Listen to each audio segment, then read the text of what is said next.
ассалому алайкум дӯстон, хушомадем ба шабакаи мо. Дар навори имрӯза барои шумо тозатарин ва муҳимтарин хабарҳоро аз ҷаҳони ММА омода кардем.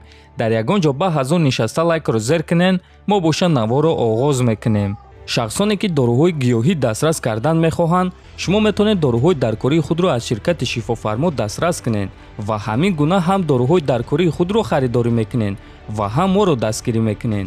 доруҳо барои ришу мӯйсарбарорӣ, барои хунукзадагӣ, барои хароб ва фарбеҳшавӣ, равғани сиёҳдона барои ҳама дардҳо. худи ҳозир ба номерҳои дар рӯи экран буда занг зада доруҳои даркории худро дастрас кунед ва ҳатман аз номи канали Паҳлавон гап занед.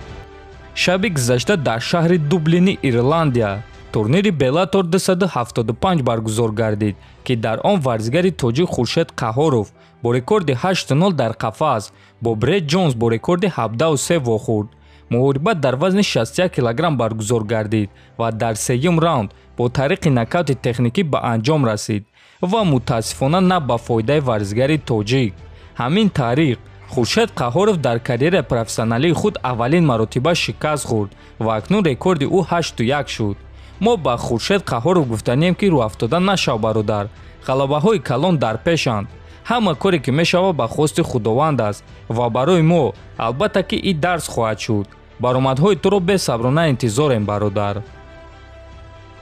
чемпиони пешинаи UFC дар ду вазн Конор Макгрегор бо чемпиони ҳозира UFC дар вазни сабук Чарлз Оливера тобистони муҳориба гузарондан мехоҳад. рӯз аз рӯз ман худро хубтар ҳис карда истодам. ба ман мегӯянд ки шитобидан дар кор нест, аммо ман ҳис карда истодам ки ҳаракат карда метавонам. ҳозир бояд каме сабр кунем ва ман ин корро карда истодам. ман барои ин чиз хеле шодам. ман аллакай ба баргаштан хеле наздик шуда истодам. шояд ки агар Оливера бо ақл боша, пас 1-2 моҳ сабр мекуна. ба назари ман аллакай моҳи июл ҳамаи чиз хуб мешава. ҳозирашда аниқ гуфта наметавонам, чунки хеле барвақт аст, гуфтааст Макгрегор.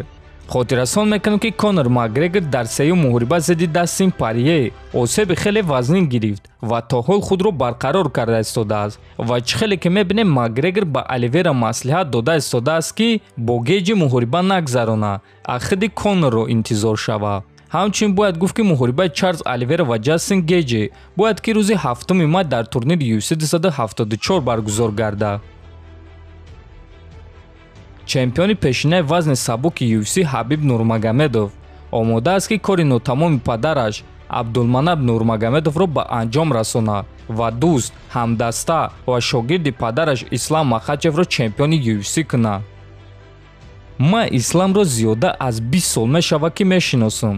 ӯ қариб ки тамоми умр дар зери дасти падари ман тамрин кардааст ва аз ҳама шогирди дӯстдоштааш буд. Ислам барои падари ман ҳамчун фарзанд, ҳамчун писараш буд ва ӯ доимо мегуфт ки Ислам чемпиони ояндаи UFC аст. ана барои чӣ ман бояд дар ин ҷо дар паҳлӯи ӯ бошам. ман бояд коре ки падарам оғоз кард ба анҷом расонам, гуфтааст Нурмагомедов. хотиррасон мекунам ки имшаб Ислам Махачев дар муҳорибаи асосии турнири UFC Fight Night зидди Боби Грин меҷанга ва агар ки ғалабаи фавран ба даст биёра, пас эҳтимоли калон аст ки ӯ довталаби навбатӣ барои камарбанд хоҳад шуд, чунки ғалабаҳои пайдарҳами Ислам Махачев 10 то мешаванд. дӯстон, мо ба ҳар яки шумо чунин рафиқ, чунин дӯст ба монанди Ҳабиб ва Ислам орзумандем, то ин ки дар ҳама ҳолат дар паҳлӯи якдигар бошен ва барои расидани ҳадафҳои худ ба якдигар ана ҳамин гуна кӯмак кунед.